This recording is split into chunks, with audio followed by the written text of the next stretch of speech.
ಆರ್ಯವೈಶ್ಯ ಸಮುದಾಯದ ಒಂದು ನಿಕಟಪೂರ್ವಕವಾದಂಥ ಆಶೀರ್ವಾದ. ಅವರ ಮಾರ್ಗದರ್ಶನದಕ್ಕೋಸ್ಕರ ಸದಾ ಕಾಯ್ತಾ ಇರ್ತಕ್ಕಂಥ ಈ ಸಮಾಜ ಅವರ ಮಾರ್ಗದರ್ಶನ ಸದಾ ಕೆಲಸವನ್ನು ಕಾರ್ಯನಿರ್ವಹಿಸುತ್ತೆ. ಈಗ ಪೂಜ್ಯ ಶ್ರೀ ಜಗದ್ಗುರು ಶ್ರೀ ಶಿವರಾತ್ರಿ ದೇಶಿಕೇಂದ್ರ ಮಹಾಸ್ವಾಮೀಜಿಯವರು ಈ ಸಮಾರಂಭವನ್ನು ಉದ್ದೇಶಿಸಿ ಆಶೀರ್ವಚನವನ್ನು ನೀಡಬೇಕು ಅಂತೇಳಿ ಕೋರ್ಕೊಳ್ತೇನೆ.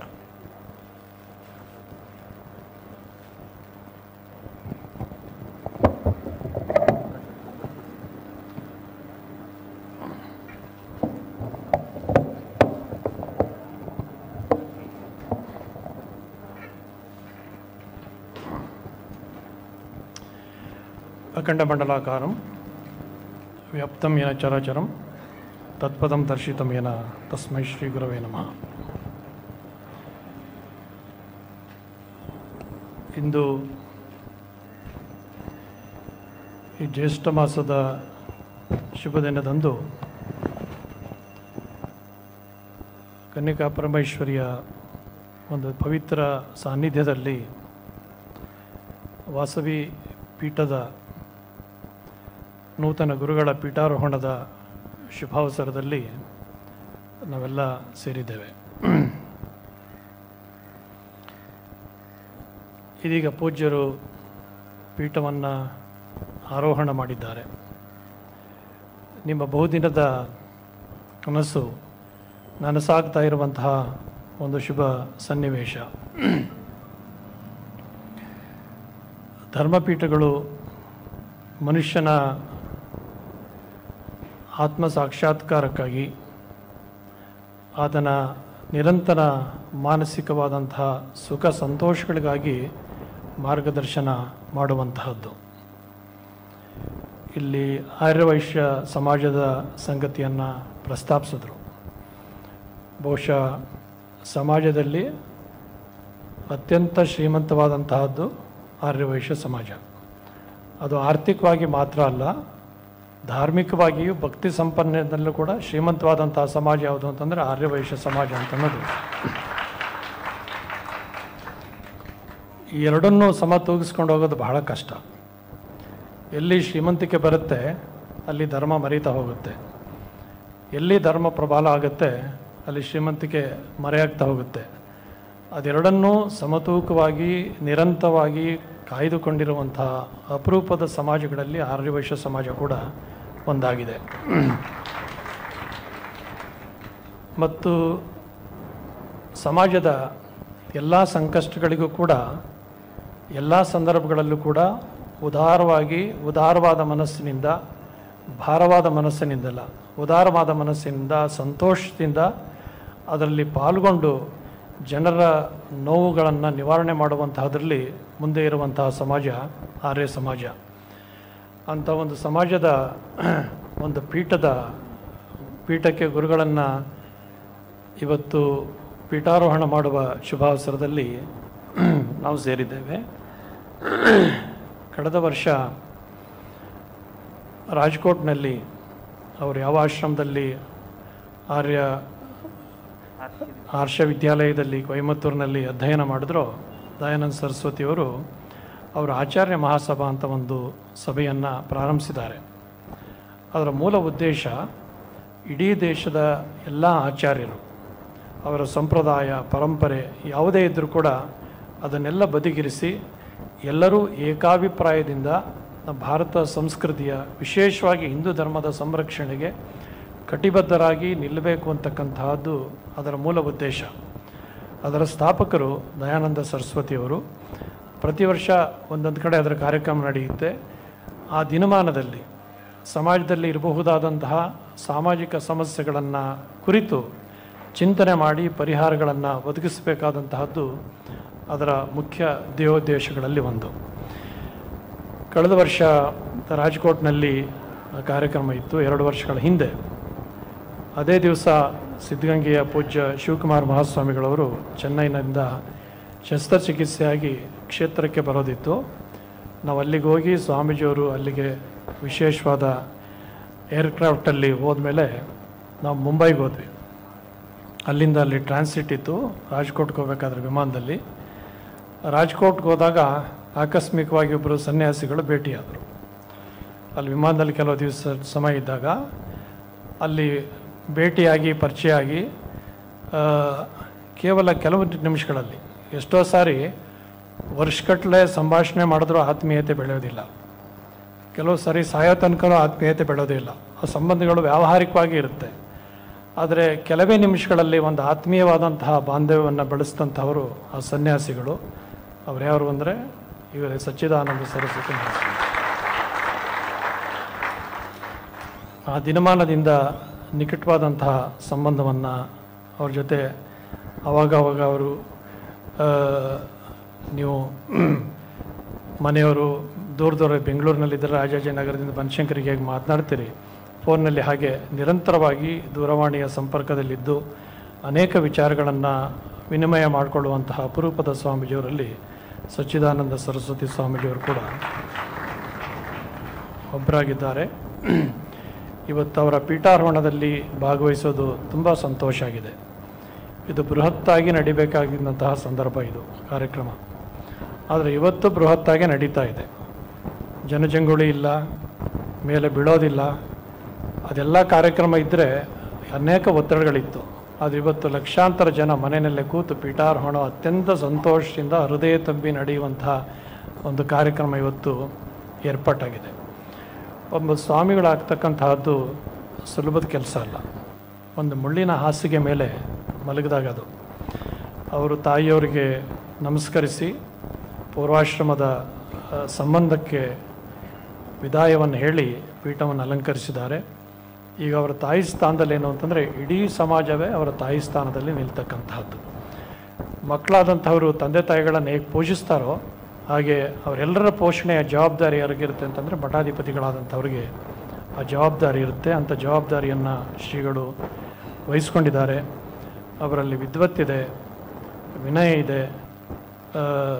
ವಿದ್ವತ್ತಿನ ಯಾವ ಅಹಮಿಕೆಯೂ ಕೂಡ ಮನಸ್ಸಿನ ಯಾವ ಮೂಲದಲ್ಲೂ ಇದ್ದಾಗೆ ಸದುವಿನಯವೇ ಸದಾಶಿವನ ಒಲಿಮೆ ಅಂತ ಬಸವಣ್ಣವ್ರು ಹೇಳಿದಾಗೆ ಅಂತಹ ಜನಗಿಂತ ಕಿರಿಯರಿಲ್ಲ, ಶಿವಭಕ್ತರಿಗಿಂತ ಹಿರಿಯರಿಲ್ಲ ಅಂತ ಹೇಳಿದಾಗೆ ಅಂತಹ ಒಂದು ಸದ್ಭಾವನೆಯನ್ನು ಮನಸ್ಸಿನ ತುಂಬ ಅವರು ಹಾಸು ಹೊಕ್ಕಾಗಿ ತುಂಬಿಕೊಂಡಿದ್ದಾರೆ.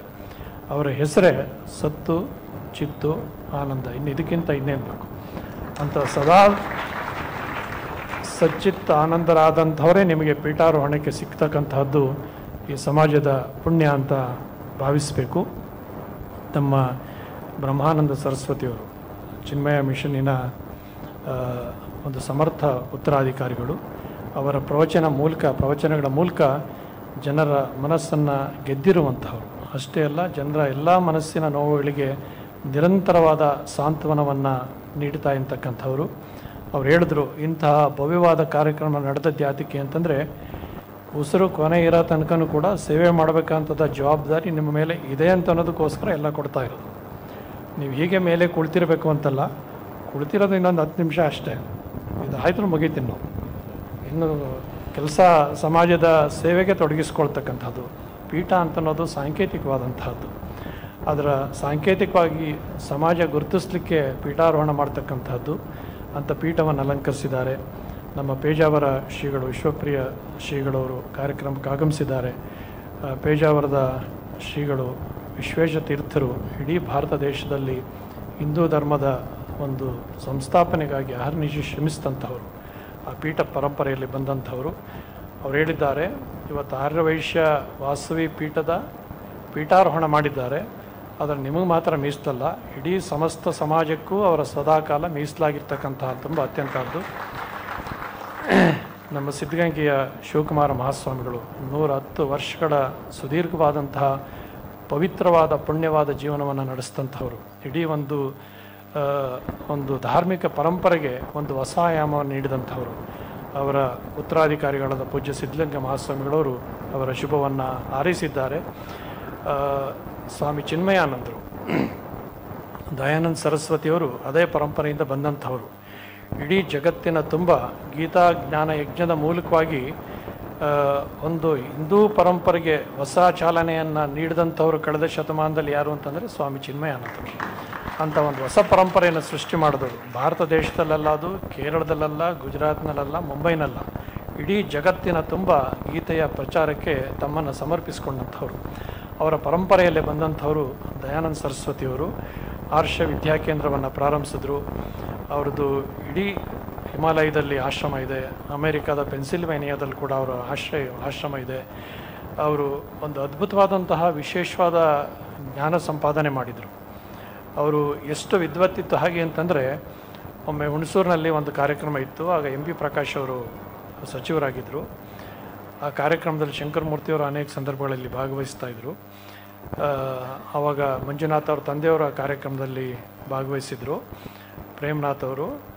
ಅಲ್ಲಿ ಅವರು ಇಂಗ್ಲೀಷ್ನಲ್ಲಿ ಕನ್ನಡದಲ್ಲಿ ಮಾತನಾಡ್ಲಿಕ್ಕೆ ಪ್ರಾರಂಭ ಮಾಡಿದ್ರು. ಕನ್ನಡದಲ್ಲಿ ಸುಲಲಿತ ಮಾತಾಡಲಿಕ್ಕಾಗಲಿಲ್ಲ, ಇಂಗ್ಲೀಷ್ನಲ್ಲಿ ಪ್ರಾರಂಭಿಸಿದ್ರು. MP ಪ್ರಕಾಶ್ ಅವರು ಅನುವಾದ ಮಾಡ್ತೀನಿ, ಬಹಳ ಜನ ಹಳ್ಳಿ ಜನ ಇದ್ದಾರೆ ಅಂತಂದರು. ಅವರು 3-4 ಸೆಂಟೆನ್ಸ್ ಮಾತ್ರ ಅನುವಾದ ಮಾಡಲಿಕ್ಕೆ ಸಾಧ್ಯ ಆಯಿತು. 5ನೇ ವಾಕ್ಯ ಬಂದಾಗ ಅಂದರು, ಇದು ಅನುವಾದ ಮಾಡಲಿಕ್ಕಾಗಲ್ಲ, ಅಷ್ಟು ವಿದ್ವತ್ಪೂರ್ಣವಾದದ್ದು, ತಾವೇ ಮುಂದುವರಿಸಿ ಅಂತಂದರು. ಅಂದರೆ ದಯಾನಂದ ಸರಸ್ವತಿಯವರು ಅಷ್ಟು ವಿದ್ವತ್ಪೂರ್ಣವಾದಂತಹ ಪಾಂಡಿತ್ಯವನ್ನು ಗಳಿಸಿದ್ದಂಥವರು. ಅವರ ಆಶ್ರಮದಲ್ಲಿ ನಮ್ಮ ಸಚ್ಚಿದಾನಂದ ಸರಸ್ವತಿ ಸ್ವಾಮೀಜಿಯವರು ಅಧ್ಯಯನ ಮಾಡಿದ್ದಾರೆ. ಹಿಂದಿನ ಗುರುಗಳು ಚಂದ್ರಶೇಖರ ಭಾರತಿ ಸ್ವಾಮೀಜಿಯವರು ನಮಗೆ ತುಂಬ ಆತ್ಮೀಯರಾಗಿದ್ದಂಥವರು. ನಮ್ಮ ಮಂಜುನಾಥ್ ಮತ್ತು ಸಮಿತಿಯವರೆಲ್ಲ ಬಂದಾಗ ಹೇಳಿದ್ವಿ, ಹಿಂದೆ ಇದೆಲ್ಲ ಗುರುಗಳು ಹಾಗೆ ಅಂತೇಳಿ. ಅದೇ ಪರಂಪರೆಯ ಹಿಂದಿನ ಗುರುಗಳಾಗಿ ಸಚ್ಚಿದಾನಂದ ಸರಸ್ವತಿ ಸ್ವಾಮೀಜಿಯವರು ಈ ಪೀಠವನ್ನು ಅಲಂಕರಿಸಿದ್ದಾರೆ. ಆ ಎಲ್ಲ ಗುರುಗಳು ಕೂಡ ನಮ್ಮ ಮಠಕ್ಕೆ ಅತ್ಯಂತ ನಿಕಟವಾದಂತಹ ಸಂಬಂಧ ಇದ್ದಂಥವ್ರು. ಸ್ವಾಮಿ ಚಿನ್ಮಯಾನಂದರ ಎಲ್ಲ ಗೀತಾ ಯಜ್ಞಗಳು ಕೂಡ ನಮ್ಮ ಮಠದ ಆವರಣದಲ್ಲೇ ನಡೀತಾ ಇತ್ತು. ದಯಾನಂದ ಸರಸ್ವತಿಯವರು ತುಂಬ ಆತ್ಮೀಯರಾಗಿದ್ದರು.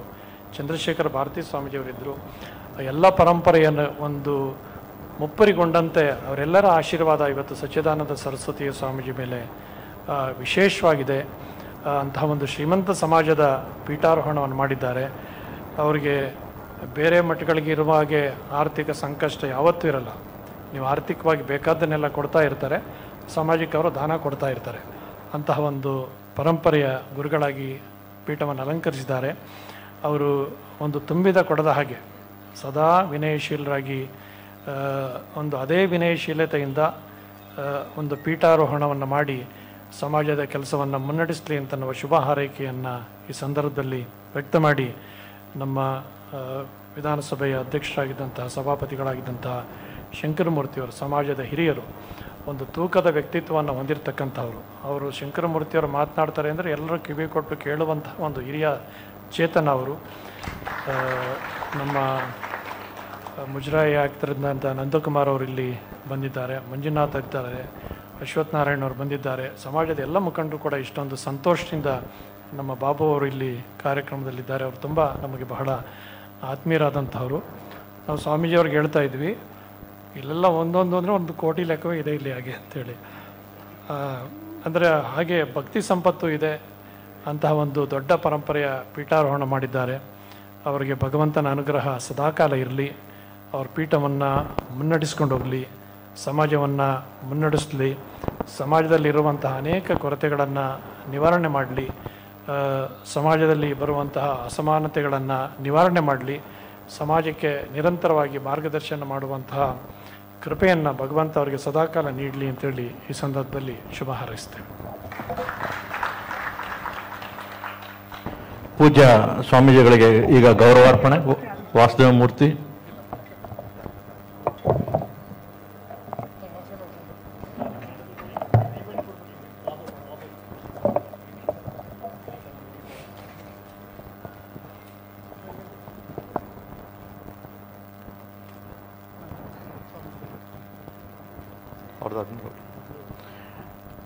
ಕಡೆಯ 10 ನಿಮಿಷದ ಕಾರ್ಯಕ್ರಮಗಳಿಗಿದೆ. ಸನ್ಮಾನ್ಯ ಶಂಕರಮೂರ್ತಿ ಅವರು ಈ 1-2 ನಿಮಿಷಗಳ ಕಾಲ ಮಾತನಾಡಿದ್ದಾರೆ. HP ಮಂಜುನಾಥ್ ಅವರು ಮಾತನಾಡಲಿದ್ದಾರೆ. ಇದಾದ ನಂತರ ಪರಮ ಪೂಜ್ಯ ಶ್ರೀ ಸಚ್ಚಿದಾನಂದ ಸರಸ್ವತಿ ಸ್ವಾಮೀಜಿಗಳ ಆಶೀರ್ವಚನ ಇರುತ್ತೆ. ಅದರೊಂದಿಗೆ ಇವತ್ತಿನ ಕಾರ್ಯಕ್ರಮಕ್ಕೆ ವಿದಾಯವನ್ನು ಹೇಳ್ತೇವೆ.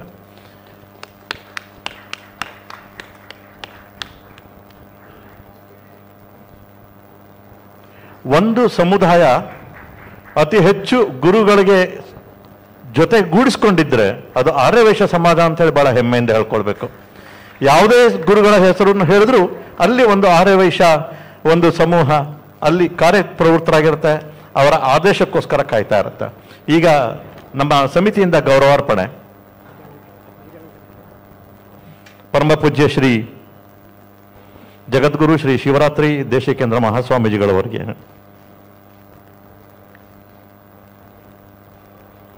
ಸ್ವಾತಂತ್ರ್ಯ ಪೂರ್ವದಲ್ಲೇ ದಾಸೋಹದ ಮುಖಾಂತರ ವಿದ್ಯಾಕ್ಷೇತ್ರಕ್ಕೆ ಕ್ರಾಂತಿಯನ್ನೇ ಹಾಡಿದಂಥವರು ಪರಮ ಪೂಜ್ಯ ಶ್ರೀ ಶಿವಕುಮಾರ ಮಹಾಸ್ವಾಮೀಜಿಗಳು. ಹಿಂದೂ ಸನಾತನ ಧರ್ಮವನ್ನು ಒಗ್ಗೂಡಿಸಿ ಅದಕ್ಕೆ ವೈಶಿಷ್ಟ್ಯಪೂರ್ಣವಾದಂತಹ ಚಾಲನೆಯನ್ನು ನೀಡಿದಂಥವರು ಪರಮ ಪೂಜ್ಯ